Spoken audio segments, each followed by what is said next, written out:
ഇന്നത്തെ മുരളിയിൽ ഭഗവാന് ഭോഗർപ്പിക്കുന്നതിന്റെ രഹസ്യം ബാബ കേൾപ്പിക്കുന്നു.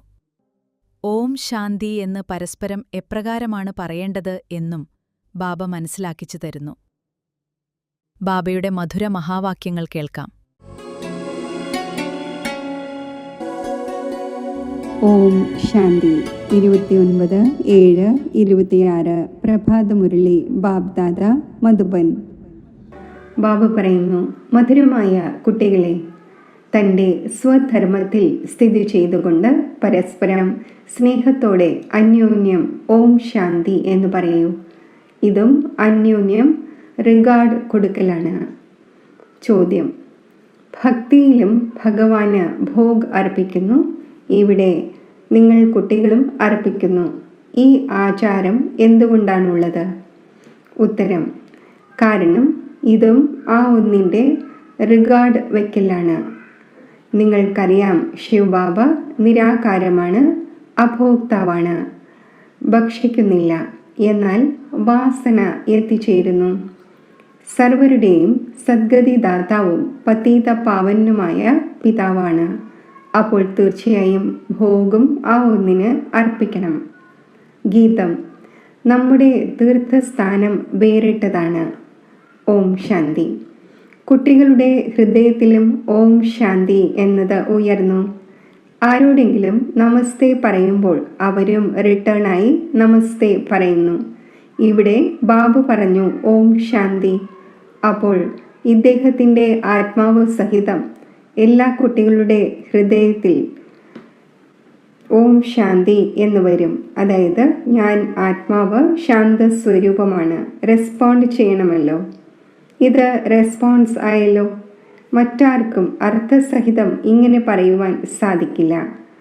ജ്ഞാനസൂര്യനായ ബാബയും പറയുന്നു ഓം ശാന്തി. ജ്ഞാനചന്ദ്രനും പറയുന്നു ഓം ശാന്തി. ജ്ഞാനനക്ഷത്രങ്ങളും പറയുന്നു ഓം ശാന്തി. നക്ഷത്രങ്ങളിൽ എല്ലാം വന്നു. ഇപ്പോൾ കുട്ടികളായ നിങ്ങൾക്ക് തൻ്റെ സ്വധർമ്മത്തെക്കുറിച്ച് മനസ്സിലായി. ഞാൻ ശാന്തസ്വരൂപമാണ്, ശാന്തിധാമത്തിൽ വസിക്കുന്നവനാണ്. നിങ്ങൾക്ക് ഈ നിശ്ചയമുണ്ടായി. നല്ല രീതിയിൽ നിങ്ങൾ ആത്മാവിനെ അറിയുന്നു. മഹാൻ ആത്മാവ്, പാപാത്മാവ് എന്ന് തീർച്ചയായും പറയുകയും ചെയ്യുന്നു. ആത്മാവ് തന്നെയാണ് ഒരു ശരീരം ഉപേക്ഷിച്ച് മറ്റൊന്ന് എടുക്കുന്നത്. എന്നാൽ ആത്മാവിൻ്റെ യഥാർത്ഥ പരിചയം ആർക്കുമില്ല. ഞാൻ ആത്മാവ് ഇത്രയും ചെറുതാണ്, 84 ജന്മങ്ങളുടെ പാർട്ട് അഭിനയിക്കുന്നു. ഇത് നിങ്ങൾക്കും അറിയില്ലായിരുന്നു, മറ്റാർക്കും അറിയില്ല. ഇപ്പോൾ നിങ്ങൾ കുട്ടികൾ മുന്നിലിരിക്കുന്നു. ബാബയെ തൻ്റേതാക്കി മാറ്റുന്നു. കുട്ടികൾ ബാബയെ തൻ്റേതാക്കി മാറ്റുന്നത് സമ്പത്ത് നേടുവാനാണ്. കുട്ടികളായ നിങ്ങൾക്കറിയാം, ആത്മാക്കളായ നമ്മുടെ പരിധിയില്ലാത്ത പിതാവ് ഈ ബ്രഹ്മാവിൻ്റെ ശരീരത്തിൽ വന്നിരിക്കുന്നു. ബ്രഹ്മാവിൻ്റെ ശരീരത്തിൽ വന്ന് ആദി സനാതന ദേവീ ദേവതാ ധർമ്മം സ്ഥാപിക്കുന്നു. കഴിഞ്ഞ കൽപ്പത്തിലും ആദി സനാതന ദേവീ ദേവതാ ധർമ്മം, അതായത് സൂര്യവംശി രാജധാനി സ്ഥാപിതമായിരുന്നു. ഈ സ്ഥാപനയുടെ കാര്യം കൽപ്പകൽപ്പങ്ങളിൽ ബാബ തന്നെയാണ് ചെയ്യുന്നത്. ആ ഒന്നിനെ ഭഗവാൻ എന്ന് പറയുന്നു. ഭഗവാനായ പിതാവിനോട് എല്ലാവരും യാചിക്കുന്നു, ദുഃഖം ഹരിക്കൂ, സുഖം നൽകൂ. സുഖം ലഭിക്കുമ്പോൾ യാചിക്കേണ്ട ആവശ്യം ഉണ്ടായിരിക്കുന്നില്ല. ഇവിടെയാണ് യാചിക്കുന്നത്, കാരണം ദുഃഖമാണ്. അവിടെ യാതൊന്നും യാചിക്കേണ്ട ആവശ്യമില്ല, കാരണം ബാബ സർവ്വതും നൽകിയിട്ട് പോകുന്നു. അതിനാൽ സത്യയുഗത്തിൽ ആരും തന്നെ ബാബയെ ഓർമ്മിക്കുന്നില്ല. ബാബ മനസ്സിലാക്കിച്ചു തരുന്നു, കുട്ടികളെ ഞാൻ സുഖധാമത്തിൻ്റെ അധികാരിയാക്കുന്നു. നിങ്ങൾ കുട്ടികൾക്കറിയാം, ഈ ബാബയിൽ നിന്നും നമ്മൾ വീണ്ടും സുഖധാമത്തിൻ്റെ സമ്പത്ത് എടുത്തുകൊണ്ടിരിക്കുന്നു. പരിധിയില്ലാത്ത ബാബയിൽ നിന്നും പരിധിയില്ലാത്ത സുഖം നേടുന്നു. നിങ്ങൾക്ക് മനസ്സിലാക്കിച്ചു തരുന്നു ഭക്തിമാർഗം എങ്ങനെയാണ് നടക്കുന്നത്. മനുഷ്യ സൃഷ്ടിയാകുന്ന വൃക്ഷത്തിൻ്റെ ഉൽപ്പത്തിയും പാലനയും സംഹാരവും എങ്ങനെ നടക്കുന്നു? അഥവാ ഡ്രാമയുടെ ആദി മധ്യ അന്ത്യം എന്താണ്? ഇതാണ് സാകാരി ലോകം, അതാണ് നിരാകാരി. കുട്ടികൾ മനസ്സിലാക്കി കഴിഞ്ഞു. നമ്മൾ പൂർണ്ണമായും പകുതി കൽപ്പം ഭക്തി ചെയ്തു. ഇപ്പോൾ കലിയുഗത്തിൻ്റെ അന്തിമമാണ്. സമ്പത്ത് ലഭിക്കുന്നത് തന്നെ സംഗമത്തിലാണ്. കുട്ടികൾ ഇത് നല്ല രീതിയിൽ മനസ്സിലാക്കണം. ഇപ്പോൾ നമ്മൾ സംഗമത്തിലാണ്. ഇത് നിങ്ങൾ കുട്ടികൾ തന്നെയാണ് മനസ്സിലാക്കുന്നത്, മറ്റാരും മനസ്സിലാക്കുകയില്ല, പരിചയം നൽകാത്തതുവരെയും. തീർച്ചയായും സംഗമയുഗം വരുന്നു. അതിൽ പഴയ ലോകം പരിവർത്തനപ്പെട്ട് പുതിയതാകുന്നു. ഇത് മുഴുവൻ പഴയ ലോകമാണ്. ഇതിനെ അയൺ ഏജ് എന്ന് പറയുന്നു. ഇതും കുട്ടികളായ നിങ്ങൾക്കറിയാം. ആദ്യം മുഴുവൻ ലോകത്തിലും ഒരേ ഒരു ധർമ്മമാണുള്ളത്. പുതിയ ലോകത്തിൽ ഭാരതഖണ്ഡം മാത്രമാണ് ഉണ്ടായിരിക്കുന്നത്. കുറച്ച് മനുഷ്യരെ ഉണ്ടായിരിക്കുള്ളൂ. പുതിയ ലോകത്തെ തന്നെയാണ് സ്വർഗം എന്ന് പറയുന്നത്. ഇതിലൂടെ സിദ്ധമാകുന്നത് പുതിയ ലോകത്തിൽ പുതിയ ഭാരതം ഉണ്ടായിരുന്നു. ഇപ്പോൾ പഴയ ലോകത്തിൽ പഴയ ഭാരതമാണ്. ഗാന്ധിജിയും പറയുമായിരുന്നു, പുതിയ ലോകം, പുതിയ ഭാരതം ഉണ്ടാകണം, പുതിയ ഡൽഹി ഉണ്ടാകണം. ഇപ്പോൾ നവഭാരതമോ ന്യൂ ഡൽഹിയോ ഇല്ല. നവഭാരതത്തിൽ ഈ ലക്ഷ്മി നാരായണന്റെ രാജ്യമുണ്ടായിരുന്നു. ഇപ്പോൾ അതേ ഭാരതത്തിൽ രാവണന്റെ രാജ്യമാണ്. പുതിയ ലോകം, പുതിയ ഡൽഹി എന്നതും എഴുതേണ്ടതാണ്. ഇന്ന സമയം മുതൽ ഇന്ന സമയം വരെ ഇവരുടെ രാജ്യം. ഇത് മനസ്സിലാക്കിച്ചു കൊടുക്കുവാൻ സാധിക്കുന്നത് പുതിയ ലോകം നിർമ്മിക്കുന്നവർക്കാണ്. ബ്രഹ്മാവിലൂടെ പുതിയ ലോകമാകുന്ന സ്വർഗം സ്ഥാപിക്കുന്നു. ആ സ്വർഗത്തിൻ്റെ സമ്പത്തെടുക്കുന്നതിനായി നിങ്ങൾ വന്നിരിക്കുന്നു. ബാബ നിങ്ങൾക്ക് യുക്തി പറഞ്ഞു തരുന്നു, അഥവാ പുരുഷാർത്ഥം ചെയ്യിക്കുന്നു. മുന്നിലും കൂടിക്കാഴ്ചയ്ക്കായി വരുന്നു, അഥവാ അവിടെ ഇരുന്നും പഠിക്കുന്നു. മുന്നിൽ കൂടിക്കാഴ്ച നടത്തട്ടെ എന്ന് ആഗ്രഹമുണ്ടാകുന്നു. അവരുടെ കാര്യത്തിൽ കൂടിക്കാഴ്ച നടത്തുന്നത് മനുഷ്യനുമായാണ്. ഇവിടെ നിങ്ങൾ പറയും, നമ്മൾ ശിവ് ബാബയുമായി കൂടിക്കാഴ്ച നടത്താൻ പോകുന്നു. അതാണെങ്കിൽ നിരാകാരമാണല്ലോ എന്ന് പറയും. നമ്മൾ ആത്മാവും നിരാകാരമാണ്. നമ്മളും ഇവിടെ പാർട്ട് അഭിനയിക്കുവാൻ വരുന്നുവല്ലോ. ആർക്ക് നാമമുണ്ടോ അത് തീർച്ചയായും പാർട്ടുധാരിയുമാണ്. ഭഗവാനും നാമമുണ്ടല്ലോ. നിരാകാരനായ ശിവനെ തന്നെയാണ് ഭഗവാൻ എന്ന് പറയുന്നത്. മറ്റാരെയും ഭഗവാൻ എന്ന് പറയില്ല. ഭഗവാൻ എന്ന നിരാകാരനെയാണ് പാടപ്പെടുന്നത്. ആ ഒന്നിൻ്റെ പൂജ നടക്കുന്നു. ആത്മാക്കളുടെയും പൂജ നടക്കുന്നു. രുദ്രയജ്ഞം രചിക്കുന്നുണ്ടല്ലോ. അവർ മണ്ണുകൊണ്ടുള്ള സാലിഗ്രാം ഉണ്ടാക്കുന്നു. കല്ലിൻ്റെയോ മണ്ണിൻ്റെയോ ഉണ്ടാക്കുന്നു. മണ്ണിൻ്റേത് പൊളിക്കാനും ഉണ്ടാക്കാനും സഹജമാണ്. ലോകത്തുള്ളവർ ഈ കാര്യങ്ങളെ അറിയുന്നില്ല. രുദ്രയജ്ഞത്തിൽ എത്ര ആത്മാക്കളുടെ പൂജയാണ് ചെയ്യാൻ സാധിക്കുന്നത്? കുട്ടികളാണെങ്കിൽ അനേകമുണ്ട്. ഭക്തരെല്ലാവരും ഭഗവാന്റെ കുട്ടികളാണ്. ബാബയെ ഓർമ്മിക്കുന്നു. ബാബ മനസ്സിലാക്കിച്ചു തന്നിട്ടുണ്ട്, ശിവബാബ വരുന്നത് തന്നെ ഭാരതത്തിലാണ്. ആരാണോ ആ ഒന്നിൻ്റെ സഹായിയും ഈശ്വരീയ സേവകനും ആകുന്നത്, ആ കുറച്ച് കുട്ടികളായ നിങ്ങളുടെ തന്നെ പൂജയാണ് ഭക്തർ സാലിഗ്രാം ഉണ്ടാക്കി ചെയ്യുന്നത്. യജ്ഞം രചിക്കുന്നു. അതിൽ ചെറിയ യജ്ഞവുമുണ്ട്, വലുതുമുണ്ട്. വളരെ ധനികരായവർ വലിയ യജ്ഞം രചിക്കുന്നു. ലക്ഷക്കണക്കിന് ഉണ്ടാക്കുന്നു. ചെറിയ യജ്ഞം ഉണ്ടാക്കുമ്പോൾ 5000-ഓ 10,000-ഓ ഉണ്ടാക്കും. എങ്ങനെയുള്ള സേട്ടാണോ അതിനനുസരിച്ചുള്ള യജ്ഞവും പിന്നെ അത്രയും സാലിഗ്രാമവും ഉണ്ടാക്കുന്നു. ഒരു ശിവനെയും ബാക്കി സാലിഗ്രാമവും ഉണ്ടാക്കുന്നു. പിന്നെ അത്രയും ബ്രാഹ്മണരും വേണം. വളരെ പേർ യജ്ഞം കണ്ടിട്ടുണ്ടാകും. നിങ്ങൾക്കറിയാം, ബാബ നമ്മൾ കുട്ടികളുടെ സേവനം ചെയ്യുന്നു.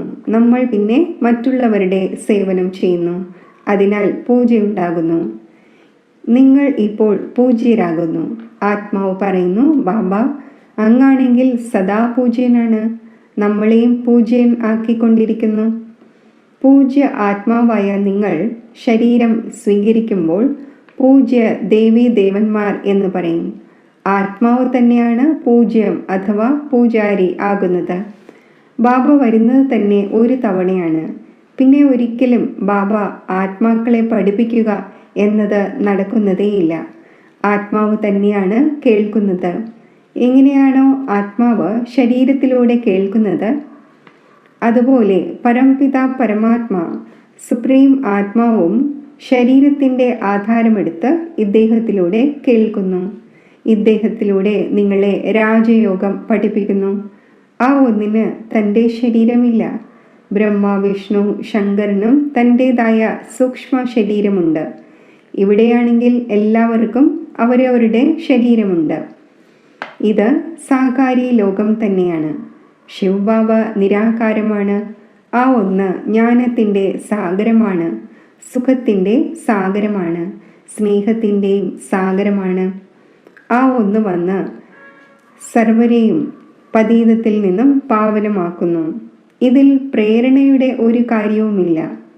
അഥവാ എനിക്ക് പ്രേരണയിലൂടെയാണ് പാവനമാക്കേണ്ടത് എങ്കിൽ പിന്നെ ഇവിടെ വന്ന് രഥം സ്വീകരിക്കേണ്ട എന്താവശ്യം? ശിവക്ഷേത്രത്തിനു മുന്നിൽ കാളയെ വെക്കുന്നു. മനുഷ്യരുടെ ബുദ്ധി തീർത്തും കല്ല് ബുദ്ധി ആയത് കാരണം യാതൊന്നും മനസ്സിലാക്കുന്നില്ല. കാളയെ ശിവന്റെ മുന്നിൽ എന്തുകൊണ്ട് വച്ചിരിക്കുന്നു? ഗോശാല എന്ന പേര് കേട്ടിട്ടുണ്ട്. അപ്പോൾ കാളയെ വെച്ചു.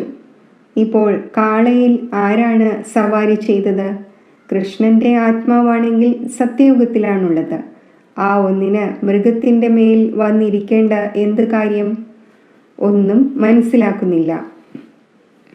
ദ്രൗപദിയും ഒരാൾ മാത്രമായിരുന്നില്ല, അനേകം പേരുണ്ട്.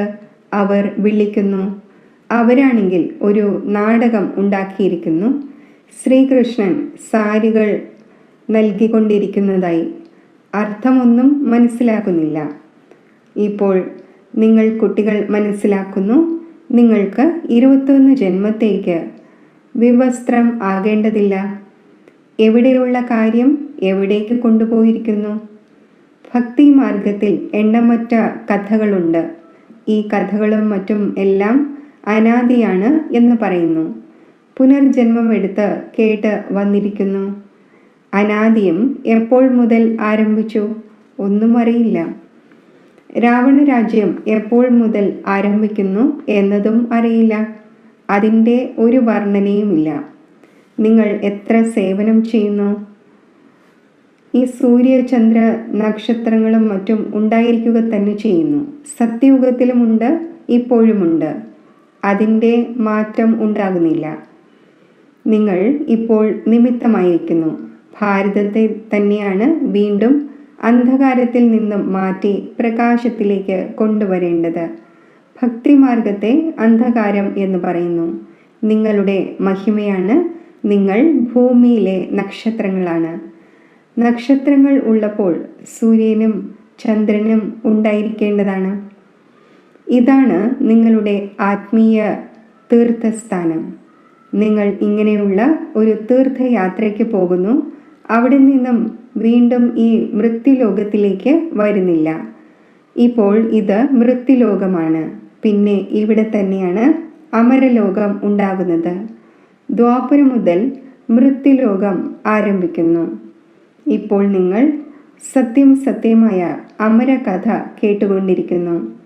അമരലോകത്തിലേക്ക് പോകുന്നതിനായി നിങ്ങൾ മനസ്സിലാക്കുന്നുണ്ട്, ആത്മാക്കളായ നമ്മുടെ യാത്ര വേറിട്ടതാണ്. നിങ്ങൾ ഇവിടെ ഇരിക്കവേ യാത്രയ്ക്ക് പോകാനുള്ള പുരുഷാർത്ഥം ചെയ്യുന്നു. ഓർമ്മയിലൂടെ തന്നെയാണ് നിങ്ങളുടെ വികർമ്മം വിനാശമാകുന്നത്. അവർ യാത്രയ്ക്ക് പോകുന്നു. വികർമ്മം എവിടെ വിനാശമാകുവാനാണ്? മനുഷ്യർക്ക് മദ്യത്തിൻ്റെ ഇത്രയും ശീലമുണ്ട്. അത് ഒളിപ്പിച്ച് തീർച്ചയായും കൊണ്ടുപോകുന്നു.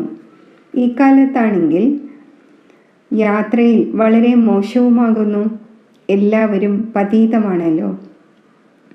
ബ്രാഹ്മണർ പതീതമാണ് എന്നതുപോലെ യാത്രക്കാരും പതീതമാണ്.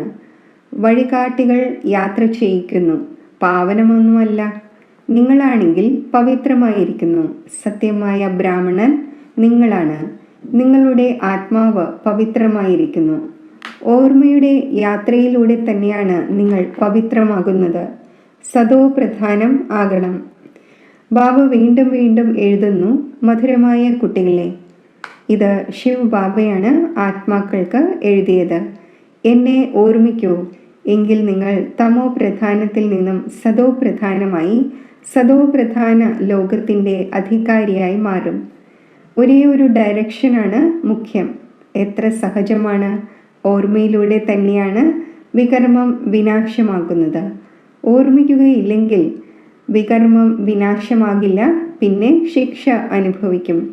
ബാബ പറയുന്നു, നിങ്ങൾ എവിടെയും പൊയ്ക്കൊള്ളൂ, സമ്പാദിക്കുവാൻ സാധിക്കും. എഴുന്നേൽക്കുമ്പോഴും ഇരിക്കുമ്പോഴും കഴിക്കുമ്പോഴും കേവലം ബാബയെ ഓർമ്മിക്കൂ. നിങ്ങളുടെ സമ്പാദ്യമാണ്.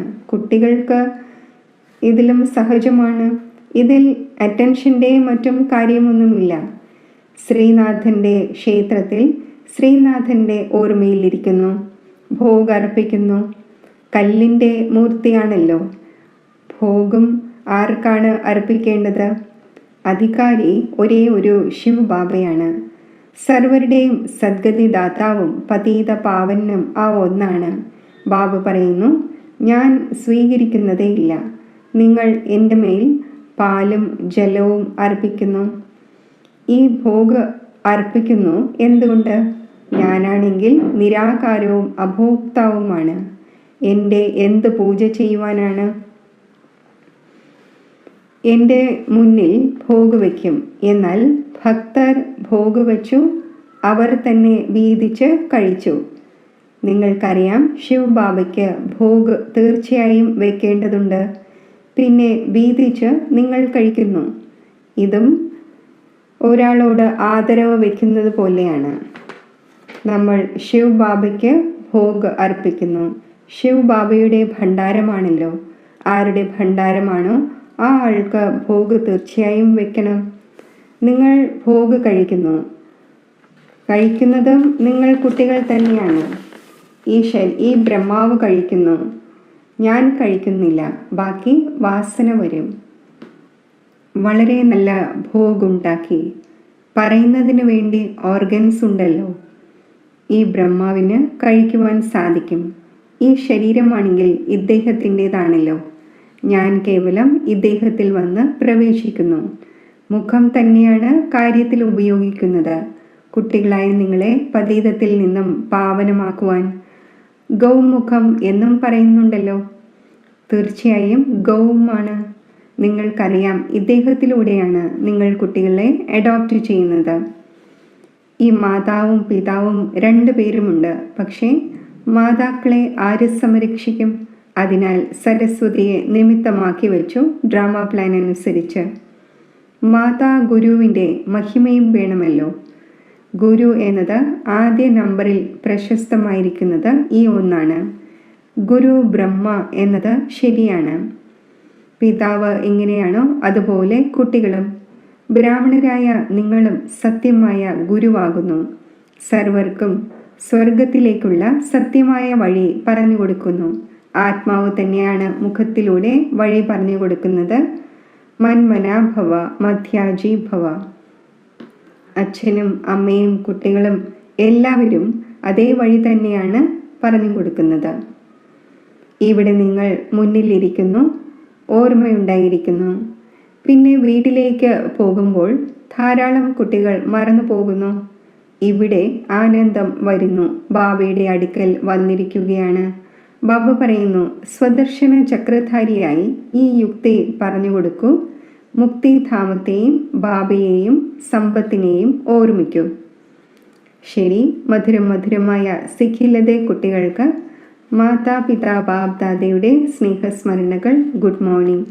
ആത്മീയ അച്ഛൻ്റെ ആത്മീയ കുട്ടികൾക്ക് നമസ്തേ. ധാരണയ്ക്കുള്ള മുഖ്യസാരം: പരസ്പരവും അന്യോന്യവും ബാബയ്ക്ക് യഥാർത്ഥമായ റിഗാർഡ് നൽകണം. ബാബ അഭോക്താവാണ്. എന്നാൽ ആരുടെ ഭണ്ഡാരയിൽ നിന്നാണോ പാലന നടക്കുന്നത് ആ ഒന്നിനെ ആദ്യം തീർച്ചയായും സ്വീകരിപ്പിക്കണം. പൂജനീയരാകുന്നതിനായി ഈശ്വരീയ സേവകരാകണം. ബാബയോടൊപ്പം സേവനത്തിൽ സഹായികൾ ആകണം. എപ്പോഴാണോ ആത്മാവും ശരീരവും രണ്ടും പാവനമാകുന്നത് അപ്പോൾ പൂജയുണ്ടാകും. വരദാനം. തന്നെ പ്രതിയും സർവ ആത്മാക്കളെ പ്രതിയും ലോഫുൾ ആകുന്ന ലോ മേക്കറും ന്യൂ വേൾഡ് മേക്കറുമായി ഭവിക്കട്ടെ. ആരാണോ സ്വയം പ്രതി ലോഫുൾ ആകുന്നത് അവർക്ക് തന്നെയാണ് മറ്റുള്ളവരെ പ്രതിയും ലോഫുൾ ആകുവാൻ സാധിക്കുന്നത്. ആരാണോ സ്വയം ലോ ബ്രേക്ക് ചെയ്യുന്നത് അവർക്ക് മറ്റുള്ളവരുടെ മേൽ ലോ നടപ്പിലാക്കുവാൻ സാധിക്കില്ല. അതിനാൽ സ്വയം തന്നെ നോക്കൂ. രാവിലെ മുതൽ രാത്രി വരെ മനസ്സ, സങ്കല്പത്തിൽ, വാക്കിൽ, കർമ്മത്തിൽ, സമ്പർക്കത്തിൽ അഥവാ അന്യോന്യം സഹയോഗം നൽകുന്നതിൽ അഥവാ സേവനത്തിൽ എവിടെയും ലോ ബ്രേക്ക് ആകുന്നില്ലല്ലോ. ആരാണോ ലോ മേക്കർ അവർക്ക് ലോ ബ്രേക്കർ ആകുവാൻ സാധിക്കില്ല. ആരാണോ ഈ സമയത്ത് ലോ മേക്കർ ആകുന്നത് അവർ തന്നെയാണ് പീസ് മേക്കറും ന്യൂ വേൾഡ് മേക്കറും ആകുന്നത്. സ്ലോഗൻ: കർമ്മം ചെയ്യവേ കർമ്മത്തിൻ്റെ നന്മയുടെയോ തിന്മയുടെയോ പ്രഭാവത്തിൽ വരാതിരിക്കുന്നത് തന്നെയാണ് കർമാതീതം ആവുക എന്നത്. അവ്യക്ത സൂചന: ജ്വാലാസ്വരൂപ സ്ഥിതിയിലിരുന്ന് ശക്തിശാലി ഓർമ്മയുടെ അനുഭവം ചെയ്യൂ. ജ്വാലാസ്വരൂപ ഓർമ്മയ്ക്കായി മനസ്സിനും ബുദ്ധിക്കും രണ്ടിനും ഒന്നാമതായി പവർഫുൾ ബ്രേക്ക് ആവശ്യമാണ്. കൂടാതെ തിരിക്കുന്നതിനുള്ള ശക്തിയും ആവശ്യമാണ്. ഇതിലൂടെ ബുദ്ധിയുടെ ശക്തി അഥവാ ഏതെങ്കിലും എനർജി വേസ്റ്റ് ആകാതെ ശേഖരിക്കപ്പെട്ടുകൊണ്ടിരിക്കും. എത്രത്തോളം ശേഖരണം ഉണ്ടാകുമോ അത്രയും തന്നെ തിരിച്ചറിയുവാനും നിർണയിക്കാനുമുള്ള ശക്തി വർദ്ധിക്കും. ഇതിനു വേണ്ടി ഇപ്പോൾ സങ്കല്പങ്ങളുടെ കിടക്ക മടക്കി വയ്ക്കൂ. അതായത് ഒതുക്കുവാനുള്ള ശക്തി ധാരണ ചെയ്യൂ. ഓം ശാന്തി.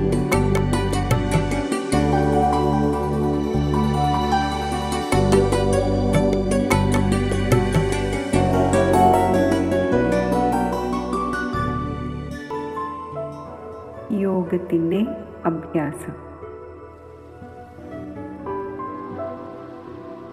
ഒരു ബാബ, രണ്ടാമതാരുമില്ല എന്ന ഗഹന തപസ്യയുടെ വിധിയിലൂടെ ഞാൻ ആത്മാവ് വിധാതാവും വരദാതാവുമായ ബാബയിൽ നിന്നും ശാന്തിയുടെയും ശക്തിയുടെയും ഖജനാവുകൾ ശേഖരിക്കുകയാണ്.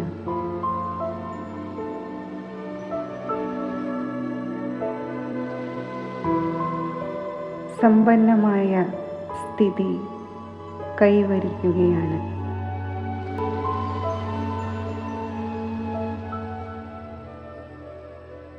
മന്മനാഭവയുടെ മന്ത്രസ്വരൂപമായ ഞാൻ ലൈറ്റ് ഹൗസ്, മൈറ്റ് ഹൗസ് ആകുന്നു.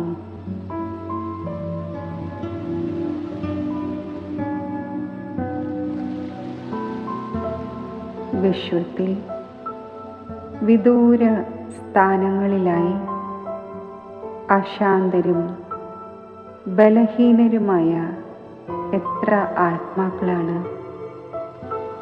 അങ്ങനെയുള്ള ആത്മാക്കൾക്ക് ഞാൻ ശാന്തിയുടെയും ശക്തിയുടെയും പ്രകാശകിരണങ്ങൾ നൽകുകയാണ്.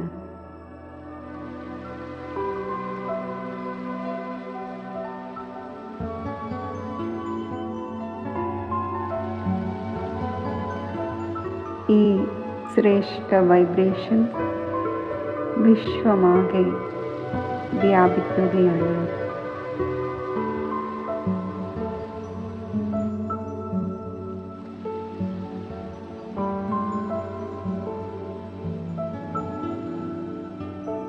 അശാന്തരും ബലഹീനരുമായ ആത്മാക്കൾ ശാന്തിയും ശക്തിയും സ്വീകരിച്ച് അവരുടെ ശാന്തിയാകുന്ന ആത്മധർമ്മത്തിൽ സ്ഥിതി ചെയ്യട്ടെ.